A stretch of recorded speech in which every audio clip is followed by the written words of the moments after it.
minutes ago doing a live, and I have to have say an apology that when people are coming into the text and they're disrupting our video, I haven't been deleting them because I actually didn't bother to really monitor and thought that it would be fine.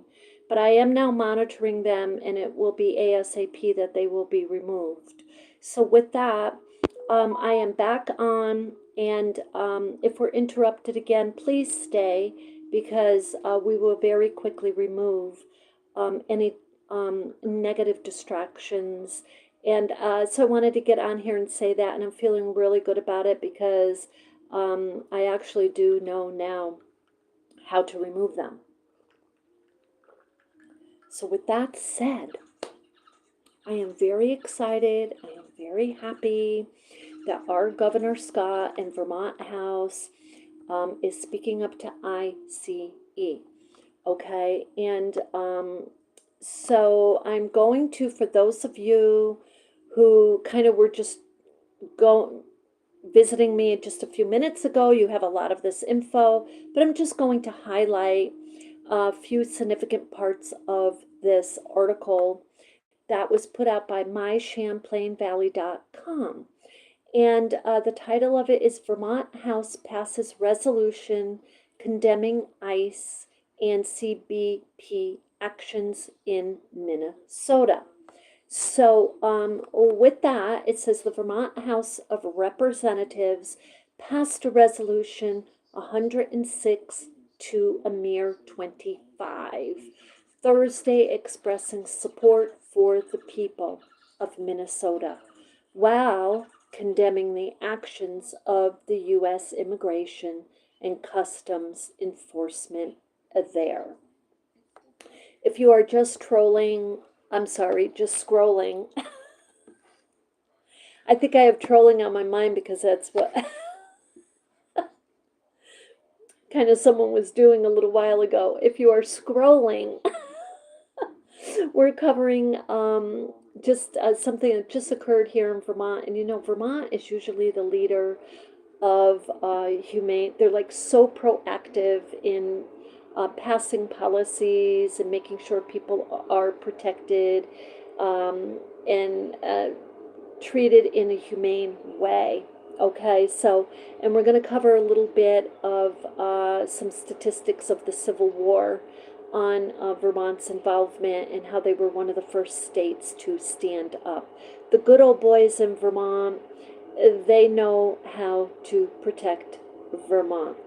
So the resolution, back to this article, the resolution is specifically expressing support for the principles behind the statement of Governor Phil Scott, who issued a statement on the surge of ICE and Border Protection agents currently impacting Minneapolis, Minnesota. Check this out if you haven't heard it. Okay, and I know I am repeating this article, but it is super important, and I wanted to proceed since we have the site clear of any distractions. Okay, so Scott issued a statement earlier this week on Sunday, January 25th. In it, Scott called federal immigration operations, check this out, a complete failure of coordination of acceptable public safety and law enforcement practices, training, and leadership. Listen to this part.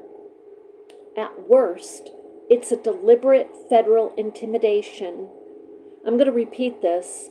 An incitement of American citizens that's resulting in, and I can't say the word, starts with an M, means unalive, of Americans. Again, enough is enough, Scott said. This is an extremely strong statement. Hi, Marta, how are you? It's an extremely strong statement. This is not a statement that governors or mayors just say. We have heard a lot of the officials today in this age calling other officials names, insulting them, saying anything they want. This is not just something said. Check it out. This is what Governor Scott says. At worst, it's a deliberate federal intimidation. Hi, edit. It's a deliberate federal intimidation and incitement of American citizens that's resulting in us being unalive. Do you hear that? There were a couple of videos I saw this morning. They were on a legit channel. The name of the channel is Midas Touch. We are reviewing a policy that the House just passed in recognizing the unsafe actions of ICE and CBP. I just read the quotes. That was a quote from our governor. That was a quote from our governor. I'm going to read it again for those of you just coming on board, because it's short. I'll just read it again. Scott issued a statement earlier this week. Scott called the federal immigration operations a complete failure of coordination of acceptable public safety and law enforcement practices, training, and leadership. At worst, it's a deliberate federal intimidation and incitement of American citizens that's resulting in them being unalived Americans. I just saw a few minutes ago on Midas Touch, that's what it's called, Midas, M-E-I-D-A-S, and then the word touch. They're a family of lawyers. They showed legit clips of women driving their cars, being stopped, and forcibly, like these people in tactical uniforms and their faces covered, not identifying themselves, just telling them to get out of the car. Not only that, dragging them and doing other. One of the women that my heart is still beating from watching, this tiny little young lady in her car. I think she had a child in there. What? They all lined up behind her car and started breaking her back windshield. Do you know how horrifying that was? She held her phone up to show everyone. Absolutely horrifying. This cannot be, people. Okay, so I wanted to get on here and share this article.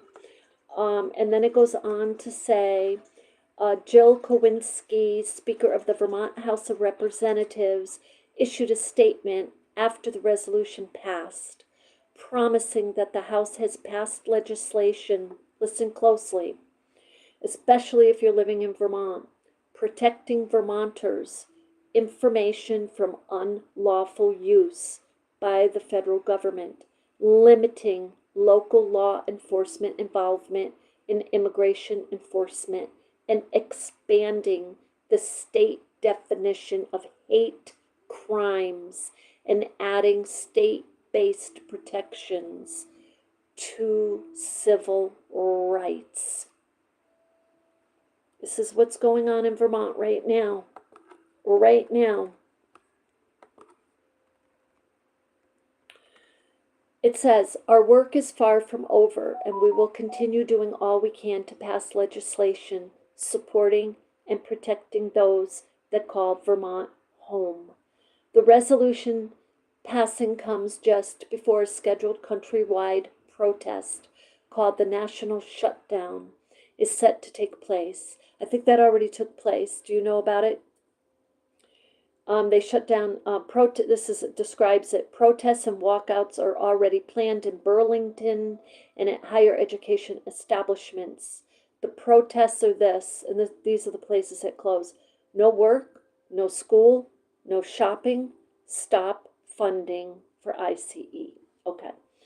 Now, I want to share with you, I want to give you a sense of the righteousness that Vermont has been built on.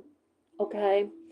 And it's an AI summary, but all I did was type in Vermonters in the Civil War.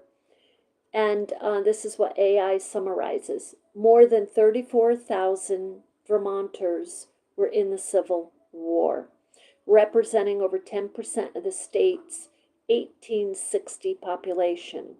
They fought for the Union Army with roughly 5,200 casualties. The state famously contributed 17 infantry regiments, cavalry, sharpshooters, heavily involved in major battles like Gettysburg, where they helped repel Pickett's charge. Key facts about Vermonters in the Civil War. Why is this important to know? Because our values are steadfast here. We are usually one of the first states to stand up for humanity and for people to be treated humanely. Okay, so this is super important. Military participation. Vermont raised 17 infantry regiments, a cavalry regiment, 4 companies of sharpshooters, and 4 artillery batteries. Total soldiers, 34,238 men served, roughly 5,000 more serving in other state units. Casualties, 5,200 Vermonters were killed in action or died from disease and wounds. You got to remember when they were out there, they're not getting adequate food, just like today, wards, you're not getting adequate food or care. Major actions. The Vermont Brigade was crucial in breaking Confederate lines at Petersburg in 1865 and fighting at Cedar Creek, the Wilderness, and the Second Fredericksburg. Key figures, significant generals included Lewis A. Grant, George J. Stennard, and William Wells. Black soldiers. Over 100 black Vermonters served, including 66 in the 54th Massachusetts Volunteer Infantry. Notable event, the 1864 St. Albans raid was the northernmost land action of war.